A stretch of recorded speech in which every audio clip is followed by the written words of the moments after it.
आज हम आपको दिखाते हैं मातृभूमि में खास पेशकश। आज बात भारत की एक और नई ताकत की करेंगे जो नौसेना को मिलने वाली है, जो हिंद महासागर में चालबाज चीन को चकमा देगा, जो अरब सागर में पानी में पाकिस्तान को पस्त कर देगा। उसका नाम है INS वेला, जो नौसेना में शामिल होने वाला है। नौसेना को पानी के भीतर और ताकतवर बनाने वाला है। समुद्र में उतरने से पहले, नौसेना में कमीशन होने से पहले ABP न्यूज INS वेला पर पहुंची और उसकी खूबियों, ताकत और उसके आधुनिक हथियारों के बारे में जानकारी ली। तो INS वेला से हमारी ये खास रिपोर्ट देखिए। हिंद महासागर में चीन की चुनौतियां बढ़ती जा रही हैं। चीन को जवाब देने के लिए नौसेना की ताकत में इजाफा भारत की जरूरत है और उसी जरूरत को पूरा करती है सबमरीन, जो चीन की हर चाल पर पानी के भीतर से पैनी निगाह रख सकती है। नौसेना की ताकत के मामले में चीन अमेरिका को पीछे छोड़ रहा है और जब ऐसा खतरनाक दुश्मन अपना पड़ोसी हो तो भारत के लिए अपनी ताकत में इजाफा करना और भी जरूरी हो जाता है। इसीलिए पाकिस्तान के साथ साथ चीन को जवाब देने के लिए भारत की एक और सबमरीन समंदर में उतर चुकी है। नाम है INS वेला। कुछ ही दिनों के भीतर भारत की नौसेना को 2 ताकतवर हथियार मिले हैं। 21 नवंबर को INS विशाखापट्टनम नेवी में कमीशन हुआ, तो अब INS वेला नौसेना को मिलने जा रहा है, जो महासागर की गहराइयों में भारत को ताकतवर बनाएगी। नेवी में शामिल होने से पहले कलावरी क्लास की चौथी पनडुब्बी INS वेला पर पहुंची ABP न्यूज की टीम। कलावरी क्लास की चौथी स्कॉर्पियन पनडुब्बी INS वेला भारतीय नौसेना में शामिल होने जा रही है। इसके शामिल होने के साथ ही भारत की ताकत न केवल समुद्र की सतह बल्कि समुद्र की गहराइयों में भी बढ़ जाएगी। INS वेला के आ जाने से हिंद महासागर में भारत की सुरक्षा व्यवस्था और ज्यादा अभेद्य बन जाएगी। पनडुब्बी कितनी आधुनिक है, कितनी ताकत से लैस है, ये भी बताएंगे, लेकिन इसके समंदर में उतरने से पहले देखिए ये कितनी विशाल है। INS वेला की लंबाई 221 फीट है, ऊंचाई 40 फीट, वजन 1565 टन, तो स्पीड 22 नॉटिकल यानी करीब 41 किलोमीटर प्रति घंटा। INS वेला की मशीनरी सेटअप में करीब 60 किलोमीटर लंबी केबल का इस्तेमाल किया गया है। स्पेशल स्टील से बनी सबमरीन INS वेला स्टेल्थ टेक्नोलॉजी से लैस है, जो दुश्मन की रडार की पकड़ में नहीं आती। पानी के भीतर 350 मीटर की गहराई में जाकर भी दुश्मन का पता लगाने की क्षमता रखती है। ये किसी भी मौसम में अपने टास्क को पूरा करने की ताकत रखती है। INS वेला में 2 KW डीजल इंजन लगे हैं। ये 45 से 50 दिनों तक पानी के भीतर रह सकती है। 6500 नॉटिकल माइल्स यानी 12000 किलोमीटर का रास्ता तय कर सकती है। वेला एक स्वदेशी पनडुब्बी है जो मेक इन इंडिया के तहत तैयार की गई है। स्कॉर्पियन क्लास की 6 पनडुब्बियों में से भारत को 3 पनडुब्बी INS गलवारी, खांडेरी और करंज पहले ही मिल चुकी है और अब INS वेला नौसेना में शामिल होने वाली है। भारत सरकार ने साल 2005 में फ्रांसीसी कंपनी मेसर्स नेवल ग्रुप के साथ ट्रांसफर ऑफ टेक्नोलॉजी के तहत इसका करार किया था। आत्मनिर्भर भारत के अंडर ये इंडिया में बनी गई चौथी सबमरीन है और इसकी जो ट्रेनिंग है including the Indian training, Indian training team बनाई गई थी, जो कि हमारी इंडिया में पूरी ट्रेनिंग से लेके सबमरीन जुड़ने से लेके इसके पूरे सेंसर्स की ट्रायल सब कुछ इंडिया में हुआ है। INS वेला के ऊपर लगाए गए हथियारों की बात की जाए तो इन पर 6 टॉर्पीडो ट्यूब्स बनाई गई हैं, जिनसे टॉर्पीडो को फायर किया जाता है। टॉर्पीडो या मिसाइल कितनी संख्या में रखी जाएगी, ये इस बात पर निर्भर करता है कि वो कौन से मिशन पर जाने वाली है। सबमरीन का ये आगे का हिस्सा है और इसी हिस्से में तमाम जो टॉर्पीडोज होते हैं, मिसाइल होते हैं, उनको यहाँ पर लगाया जाता है। आपको बता दें कि ये जो आप हिस्सा देख रहे हैं, इसमें टॉर्पीडो यहाँ से फायर किया जाता है। साथ ही साथ इसमें अधिकतम 18 टॉर्पीडो या फिर एंटी शिप मिसाइल SM-39 ले जाया जा सकता है। INS वेला के भीतर ऐसे एडवांस वेपन लगे हैं जो युद्ध के हालात में दुश्मनों के छक्के छुड़ा सकता है। दुश्मन के खोजी हवाई जहाज हो या सबमरीन या वॉर वेसल्स, उन सबको इसकी जानकारी ठीक से नहीं मिल पाती है। ये सबमरीन माइंस भी बिछा सकती है। सबमरीन में लगे हथियार और sensor high technology combat management system से जुड़े हैं। इन्हीं सब खूबियों के चलते इस सबमरीन को साइलेंट किलर भी कहा जाता है।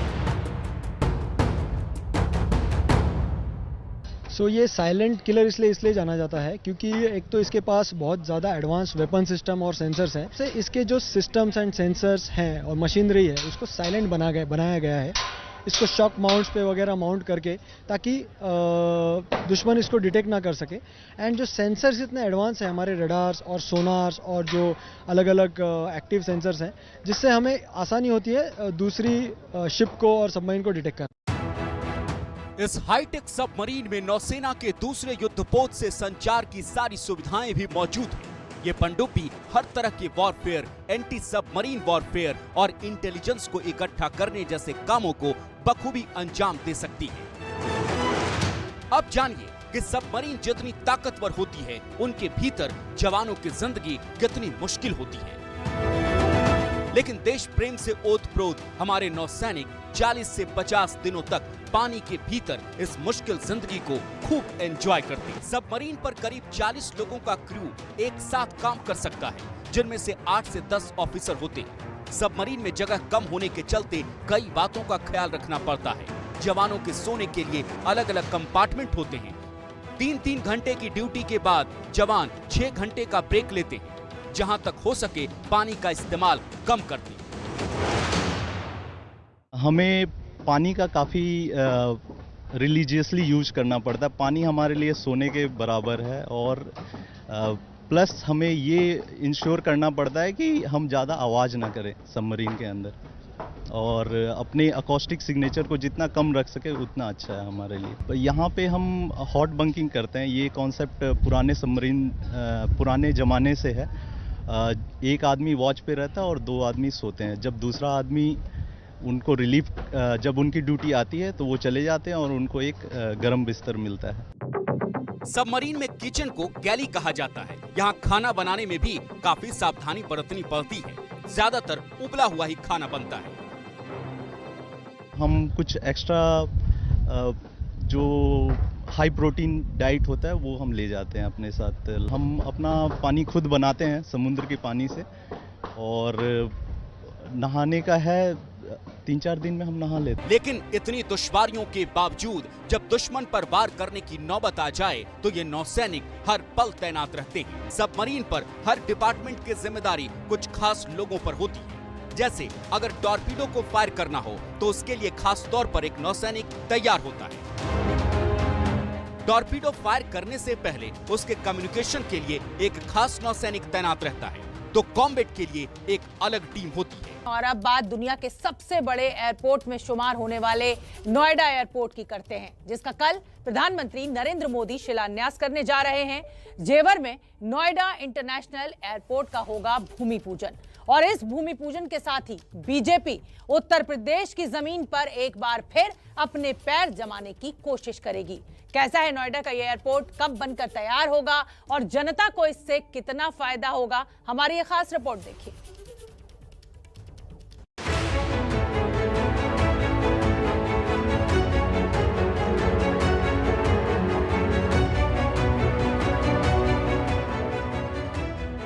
मंच है तैयार, बस कुछ और घंटों का इंतजार। पड़ने वाला है नोएडा इंटरनेशनल एयरपोर्ट की नींव का पहला पत्थर।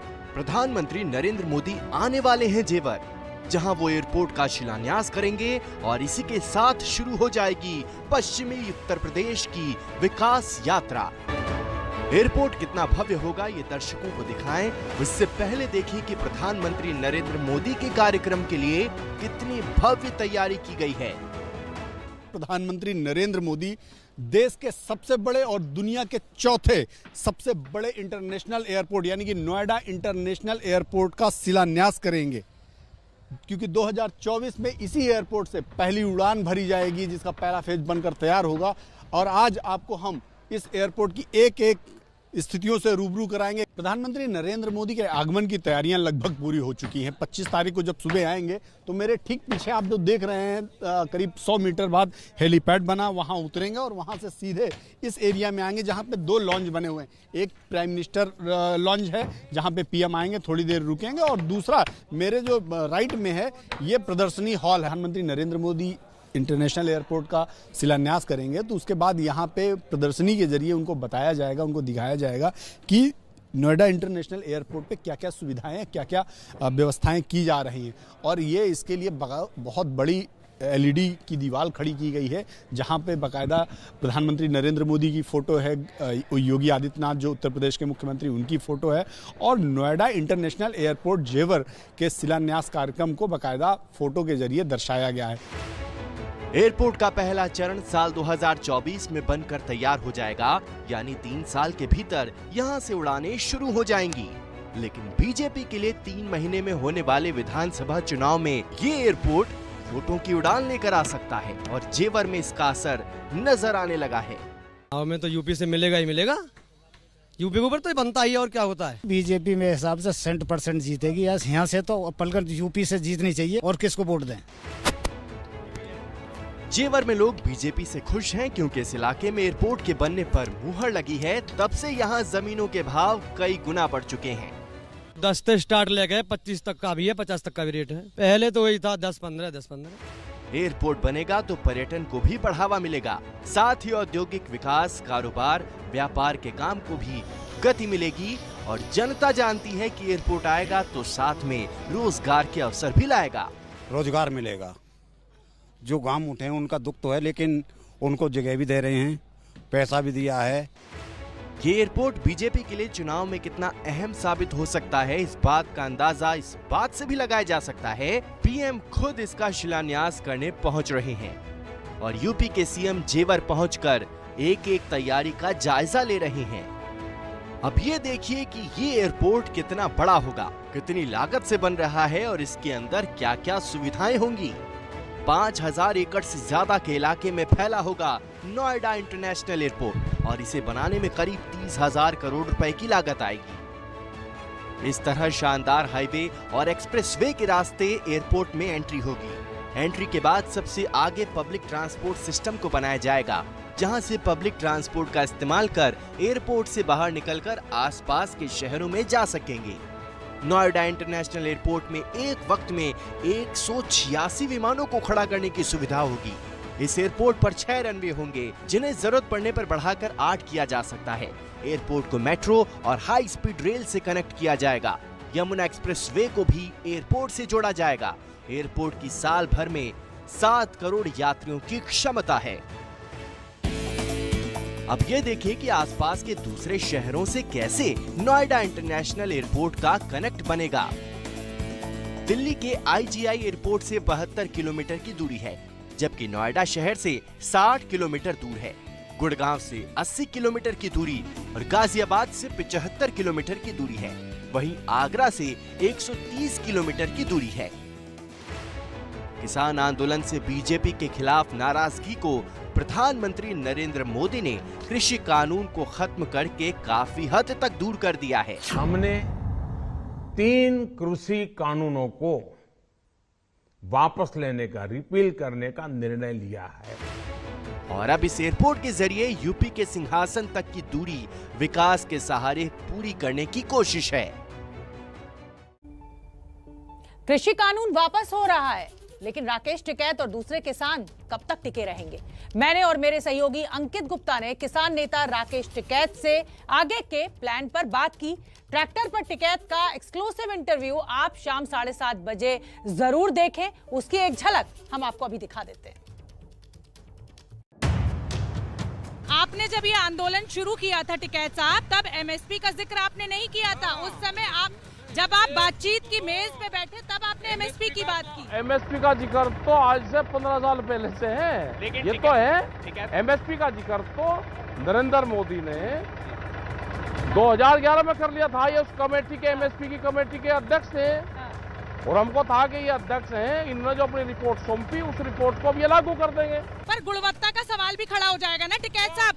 जिन किसानों की फसल उस गुणवत्ता से नीचे होगी, उनको वो कीमत नहीं मिल पाएगी, उनका नुकसान भी तो होगा। नहीं, वो सब तय हो जाएगा, वो प्रावधान में तय होगा, वो आएगा। टिकैत साहब, जब पिछले साल 26 नवंबर को आप लोग दिल्ली के बॉर्डर पर पहुंचे थे, हम लोग वहाँ मौजूद थे शोभना, उस दौरान सबसे बड़ा नारा यही था, तीनों कृषि कानून की वापसी तक नहीं जाएंगे। आंदोलन शुरू ही उस पर हुआ था। MSP तो जब आप मेज पे बैठे तब आपने जिक्र किया। तो अब क्या बदल गया? सवाल तो हमारा शुरू से है। MSP का सवाल तो शुरू से है हमारा, और हमारा तो C2+50 वाला इन्होंने अपने घोषणा पत्र में क्यों डाला कि हम C2+50 वाला फार्मूला देंगे, वो लागू करवा दो। उसके नाम अलग अलग हो सकते हैं, उसको लागू करवा दो, मार्केट रेट लागू करवा दो, उचित मूल्य लागू करवा दो। ठीक है साहब, इस सबके बीच में सरकार ने लगातार भरोसा दिया है, चीजें कही है, तो भरोसे तो सिर्फ आंदोलन इसका मतलब चलता रहेगा, आंदोलन के जरिए सब कुछ होगा, आंदोलन से ही होगा, बगैर आंदोलन के देश में कुछ। बड़ी खबर इस समय की आपको बता दें, क्रिप्टो करेंसी से जुड़ी हुई ये बड़ी खबर। क्रिप्टो करेंसी खरीद चुके लोगों को सरकार से राहत मिल सकती है। सूत्रों के मुताबिक क्रिप्टो करेंसी खरीद चुके लोगों को कानून बनने के बाद एक समय सीमा दी जा सकती है, जिस दौरान वो क्रिप्टो करेंसी बेच सकते हैं या डिस्पोज ऑफ की इजाजत उन्हें मिल सकती है। यानी सूत्रों की माने तो सरकार क्रिप्टो से निकलने के लिए लोगों को मौका देना चाहती है, मौका दे सकती है। सरकार शीतकालीन सत्र में विधेयक लाने की तैयारी में भी है। क्रिप्टो पर बैन की खबर के बाद बाजार में गिरावट दर्ज की गई। तो कानून लागू होने के बाद बेचने की मोहलत लोगों को दी जा सकती है। तो मातृभूमि में इस समय की एक बड़ी खबर आपको बता दें, पश्चिम बंगाल की मुख्यमंत्री ममता बनर्जी प्रधानमंत्री नरेंद्र मोदी से मुलाकात करने के लिए पहुंची हैं। ममता बनर्जी दिल्ली में मौजूद हैं। ये कहा जा रहा था कि विपक्ष को एकजुट करने की कोशिश की जाएगी, लेकिन अब ममता बनर्जी प्रधानमंत्री नरेंद्र मोदी से मुलाकात करने के लिए पहुंची हैं। तो पीएम मोदी से मिलने के लिए पीएमओ पहुंची हैं ममता बनर्जी। इस समय की बड़ी खबर तो यह थी कि ममता बनर्जी कांग्रेस की नेता सोनिया गांधी से मुलाकात कर सकती हैं, विपक्ष को एकजुट करने की पुरजोर कोशिश एक बार फिर करेंगी वो। लेकिन अभी जो बड़ी खबर आ रही है, प्रधानमंत्री नरेंद्र मोदी से मुलाकात करने के लिए प्राइम मिनिस्टर्स ऑफिस यानी पीएमओ पहुंची हैं ममता बनर्जी।